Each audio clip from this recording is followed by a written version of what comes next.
രതീഷേട്ടാ, ഇന്ന് തിരുവനന്തപുരത്ത് രക്തസാക്ഷി മണ്ഡപത്തിൽ LDFിൻ്റെ ഒരു പ്രധാനപ്പെട്ട പരിപാടി നടന്നു. ബഹുമാനപ്പെട്ട മുഖ്യമന്ത്രി പിണറായി വിജയൻ ആ പരിപാടിയിൽ പങ്കെടുത്തുകൊണ്ട് സംസാരിച്ചു. എന്നാൽ ഈ മുന്നണിയിലെ രണ്ട് പ്രധാനപ്പെട്ട നേതാക്കൾ ഈ പരിപാടിയിൽ നിന്ന് വിട്ടുനിന്നതായി മാധ്യമ റിപ്പോർട്ടുകളുണ്ട്. ഒന്ന് കേരള കോൺഗ്രസിൻ്റെ ജോസ് കെ മാണി, മറ്റൊരാൾ ശ്രേയാംസ് കുമാറാണ്. ഇവർ ഏതെങ്കിലും തരത്തിൽ LDFിൽ നിന്ന് മുന്നണിയിൽ നിന്ന് വിടാനുള്ള സാധ്യത എത്രത്തോളം ഉണ്ട്? അത് ഈ പരിപാടിയിൽ നിന്ന് വിട്ടുനിന്നത് നമുക്ക് അങ്ങനെ കാണാൻ സാധിക്കുമോ?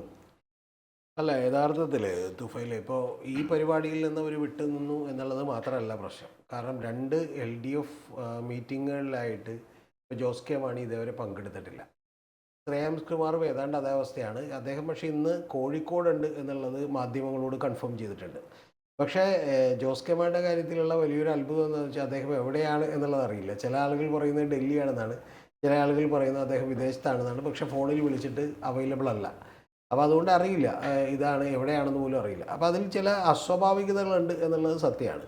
പക്ഷേ ഈ ജോസ് കെ മാണിയെ സംബന്ധിച്ച് അങ്ങനെ ഒരു തീരുമാനം എടുക്കണമെന്നുണ്ടെങ്കിൽ ഈ വളരെ കുറഞ്ഞ ദിവസങ്ങളെ മുമ്പിലുള്ളൂ. കാരണം എന്താ വെച്ചിട്ടുണ്ടെങ്കിൽ ഈ 16-ാം തീയതിയോ അടുത്ത ദിവസങ്ങളിൽ തന്നെ മേഖലാ ജാഥകൾ ആരംഭിക്കുകയാണ്.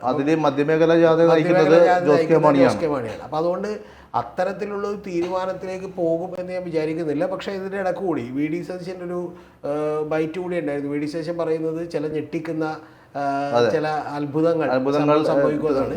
പക്ഷേ ഇതിലുള്ള ഏറ്റവും പ്രധാനപ്പെട്ട കാര്യം ഇന്നത് പറയുമ്പോൾ നമ്മൾ അറിയേണ്ട ഒരു കാര്യം എന്ന് വെച്ചാൽ റോഷി അഗസ്റ്റിൻ അവിടെ പങ്കെടുക്കുന്നുണ്ട് എന്ന് പറഞ്ഞാൽ ഇപ്പോൾ ഇത് സംഭവിച്ചാൽ ഉണ്ടാകാൻ പോകുന്നൊരു കാര്യം ഞാൻ പറയാം. സംഭവിക്കുമോ ഇല്ലയെന്ന് പറയാൻ ഞാൻ ആളല്ല. സംഭവിക്കാനുള്ള സാധ്യതയൊക്കെ ഉണ്ട്. കാരണം ജോസ് കെ മാണിയെ സംബന്ധിച്ച് അടുത്ത അവിടെ MP സ്ഥാനം കളഞ്ഞിട്ട് അവിടെ പാലായിൽ മത്സരിക്കേണ്ട ആവശ്യമുണ്ട്. ഇത്രയും നിരവധി കാര്യങ്ങളുണ്ട്. പക്ഷേ പ്രധാനപ്പെട്ട കാര്യം അങ്ങനെ സംഭവിച്ചാൽ ജോസ് കെ മാണി ഒരുപക്ഷെ മാണി ഗ്രൂപ്പ് ഒരിക്കൽ കൂടി പിളരും എന്നുള്ള കാര്യത്തിലൊരു സംശയവും ഇല്ല. മാണി ഗ്രൂപ്പും അതുപോലെ തന്നെ കേരള കോൺഗ്രസ് മാണി ഗ്രൂപ്പൊക്കെ ഒന്നുകൂടി ദുർബലമാകും എന്നുള്ള കാര്യം ഇപ്പം തന്നെ നമുക്കറിയാലോ. തദ്ദേശ സ്വയംഭരണ സ്ഥാപനങ്ങളിലേക്കുള്ള തെരഞ്ഞെടുപ്പിൽ മധ്യമേഖലത്തിൽ പ്രത്യേകിച്ച് കോട്ടയം, പത്തനംതിട്ട, ഇടുക്കി ഭാഗങ്ങളിലെല്ലാം UDFന് നല്ല നേട്ടമുണ്ടായി.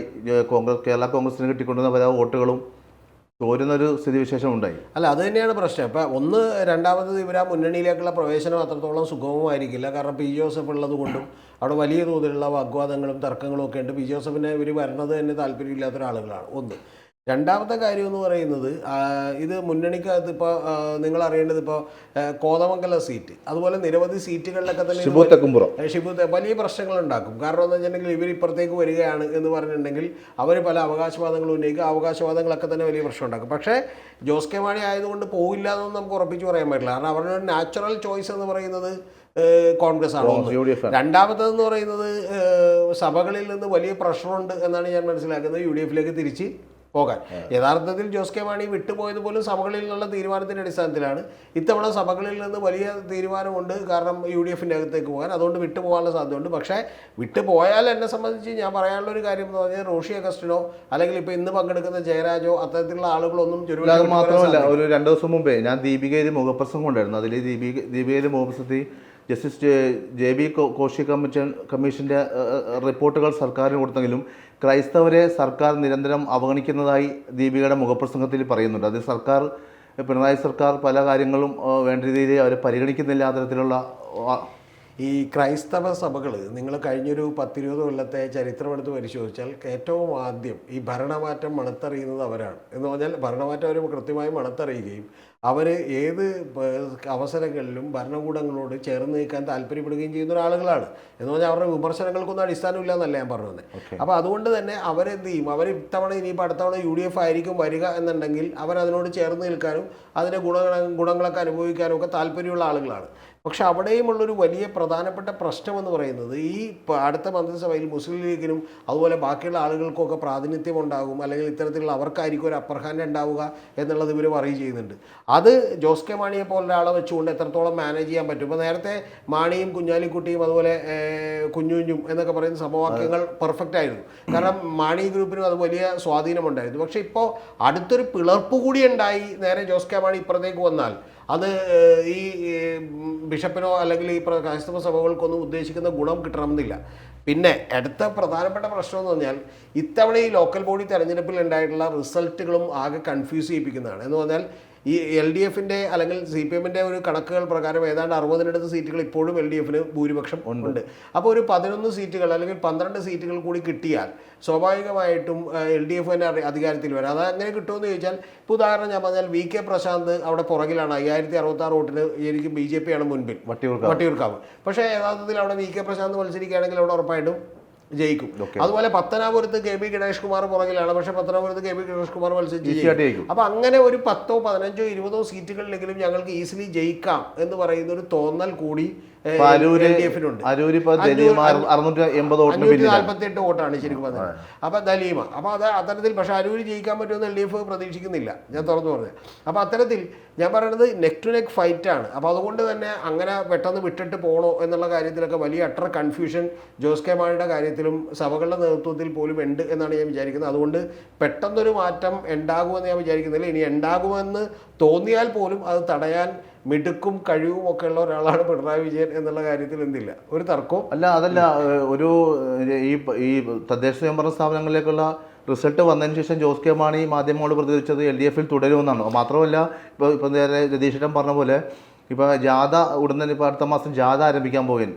തെക്കൻ ജാഥ നയിക്കുന്നത് ബിനോയ് വിശ്വം, വടക്കൻ ജാഥ നയിക്കുന്നത് MV ഗോവിന്ദൻ മാഷി, അതുപോലെ മധ്യമേഖല ജോസ് കെ മാണി. അപ്പോൾ പെട്ടെന്ന് തന്നെ ഇനി ഒരു മുന്നണി മാറ്റം അതാണ് ഞാൻ പറഞ്ഞത്. പക്ഷേ കേരള രാഷ്ട്രീയമാണ്, പ്രത്യേകിച്ചും മാണി ഗ്രൂപ്പിൻ്റെ ഒക്കെ രാഷ്ട്രീയമാണ്. അപ്പോൾ അതിനകത്ത് പിന്നെ വലിയ ഐഡിയോളജിക്കൽ ബാരിയറൊന്നുമില്ല. ഏത് ദിവസം വേണമെങ്കിലും അവർക്ക് എന്ത് ചെയ്യാം, വിട്ടിട്ട് പോകാം. നമ്മളിപ്പോൾ പല സന്ദർഭങ്ങളിൽ കണ്ടിട്ടില്ല. ഇപ്പോൾ അൽഫോൺസ് കണ്ണന്താനം അവിടെ നിന്ന് മത്സരിച്ചു, കൂളായിട്ട് എന്ത് ചെയ്തു, BJP പോയി, ഊണൊക്കെ കഴിച്ചിട്ട് എന്ത് ചെയ്തു, ഞാൻ പോകണേട്ട് അത് മതി പോയി. അപ്പോൾ അതുകൊണ്ട് ഇനിയിപ്പോൾ കേരള രാഷ്ട്രീയത്തിൽ അങ്ങനെ പ്രതീക്ഷിക്കണം. ഐഡിയോളജിക്കൽ ബാരിയർ ഇല്ലെങ്കിൽ ഒരു രാഷ്ട്രീയ ധാർമ്മികത അല്ല, ഐഡിയോളജി അതാണ് അവരുടെ പ്രശ്നം. കാരണം ഇതിപ്പോൾ അടുത്ത തവണ ഒരു സാധാരണ ഒരു ആൻറ്റി ഇൻകുംബൻസി വന്ന് സ്വാഭാവികമായിട്ടും കോൺഗ്രസ് കയറുമെന്ന് ഉറപ്പുണ്ടായിരുന്നെങ്കിൽ ഒരുപക്ഷെ അത് സംഭവിച്ചാൽ. ഒന്ന്, ഇത്തവണ അത്ര ഉറപ്പില്ല. രണ്ടാമത്തെ കാര്യം, സ്വന്തം പാർട്ടിയെ മുഴുവനായിട്ടും അപ്പുറത്തേക്ക് കൊണ്ടുപോകാൻ പറ്റുമെന്നൊരു സാധ്യതകളുമില്ല. കാരണം ഞാൻ കുറേ കൂടി ദുർബലനായി അപ്പുറത്തേക്ക് പോകാം എന്ന് പറയുന്ന ഒരു പ്രശ്നം അതിനകത്തുണ്ട്. അത്തരത്തിലുള്ള കൺഫ്യൂഷൻ യഥാർത്ഥത്തിൽ ഞാൻ തുറന്നു പറഞ്ഞ ജോസ് കെ മാണിയുടെ അനുഭവിക്കുന്നുണ്ട്. മൂന്നാമത്തെ ഏറ്റവും പ്രധാനപ്പെട്ട പ്രശ്നം, എന്നാൽ ഇതൊക്കെ നിലവിലുണ്ടെങ്കിലും ഇതാണ് യാഥാർത്ഥ്യമെങ്കിലും അടുത്ത തവണയെങ്കിലും എനിക്കൊരു മന്ത്രിയാകണം എന്ന് പറയുന്ന മോഹമാർക്കുണ്ട്, ജോസ് കെ മാണിക്കുണ്ട്. അപ്പോൾ അത് ഏതാണ് ഇതിൽ മുൻതൂക്കം കിട്ടുക എന്നുള്ളതൊന്നും ഇപ്പോൾ നമുക്ക് പറയാൻ പറ്റില്ല. പക്ഷെ പ്രധാനപ്പെട്ട കാര്യം എന്ന് പറയുന്നത് ഇത്തരത്തിലുള്ള വലിയ അട്ടർ കൺഫ്യൂഷനിലാണ് മാണി ഗ്രൂപ്പ് എന്നുള്ള കാര്യത്തിൽ എനിക്കൊരു സംശയമില്ല. കാരണം സാധാരണയായി ഈ LDF-ന്റെ യോഗത്തിന് വന്നുകൊണ്ടിരുന്നത് ജോസ് കെ മാണിയും മറ്റേ അവരുടെ ജനറൽ സെക്രട്ടറി ആയിട്ടുള്ള ഒരാളും കൂടിയാണ്. അപ്പോൾ അവർ രണ്ടുപേരും കൂടി വന്നുകൊണ്ടിരുന്ന നേതാക്കന്മാരാണ്. അവർ രണ്ടുപേരും കഴിഞ്ഞ 2 തവണ വന്നിട്ടില്ല എന്നുള്ളത് നമുക്കൊരു അസ്വാഭാവികതയാണ്. രണ്ടാമത്തെ കാര്യം എന്ന് പറയുന്നത് വന്നിട്ടില്ല എന്ന് മാത്രമല്ല, ഞാൻ എവിടെയാണെന്ന് പോലും അറിയില്ല എന്ന് പറയുന്നത് കാര്യം വലിയ അസ്വാഭാവികതയാണ്. അല്ലെങ്കിൽ ഇപ്പോൾ പാർട്ടി ഇന്നയാളെ നിയമിച്ചിരിക്കുന്നു, ഞാൻ സ്ഥലത്തില്ല എന്ന് പറഞ്ഞാൽ മതിയല്ലോ. അപ്പോൾ അത്തരം കാര്യങ്ങളൊക്കെ തന്നെ മൂടി വെക്കപ്പെടുന്നതിൻ്റെ പിന്നിൽ വലിയ അസ്വാഭാവികതകളുണ്ട്. കാരണം ഇതൊരു ഈസിലി എടുക്കാൻ പറ്റുന്ന തീരുമാനമല്ല ഇത്തവണ. കാരണം എന്ന് വെച്ചാൽ അടുത്ത തവണ UDF തന്നെ വരുമെന്ന് 100% ഉറപ്പില്ല.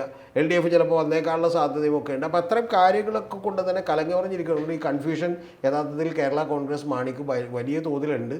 അതുകൊണ്ട് കാത്തിരുന്ന് തന്നെ കാണുന്നു. അല്ല, ശ്രേയാംസ് കുമാറിന്റെ കാര്യത്തിലും ശ്രേയാംസ് കുമാറിന്റെ കാര്യത്തിൽ അദ്ദേഹം ഇന്ന് കോഴിക്കോടുണ്ട്. അദ്ദേഹവും ഇതുപോലെ മാറാൻ സാധ്യതയുള്ള ഒരാളാണ്. കാരണം അവരുടെ പാർട്ടി അതിർത്തിയിലാണ്. ശ്രേയാംസ് കുമാറിന്റെ വലിയ സ്ഥാനങ്ങളോ ഒന്നും തന്നെ കഴിഞ്ഞവണ കിട്ടിയില്ല.